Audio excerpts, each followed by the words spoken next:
या दोन्ही भावांचा एकत्र येण्याचा शिंदे सेनेवर काही परिणाम होईल का? तर त्याचं उत्तर आहे की 100% आमच्यावर त्याचा काही परिणाम होणार नाही. कारण महाराष्ट्रातला सगळा मराठी माणूस या दोन्ही भावांकडे आहे का? तर त्याचं उत्तर आहे नाही. मराठी माणूस हा काँग्रेसकडे पण आहे, आमच्याकडे पण आहे, भाजपकडे पण आहे, इतरही पक्षात आहे. आणि त्या मराठी माणसाला दोन्ही भाऊ एकत्र आले काय आणि नाही आले काय त्याचा फरक पडत नाही. हे विधानसभेच्या निवडणुकीमध्ये आमच्या शिवसेनेने दाखवून दिलेलं आहे की 80 जागा लढवून 60 जागा आम्ही आलो निवडून. त्याच्यामुळे मराठी माणूस कोणाकडे आहे त्याचं उत्तर आम्ही अगदी स्पष्ट दिलेलं आहे विधानसभेमध्ये. हा त्याचा पहिला मुद्दा आहे.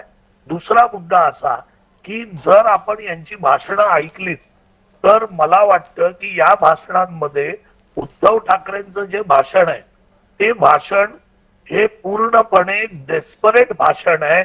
एखादा नेता ज्या पद्धतीने अगदी अस्वस्थ होतो आणि त्याला ते पाहिजेच आहे एकत्र येणं, अशा पद्धतीचं भाषण उद्धव ठाकरेंचं होतं.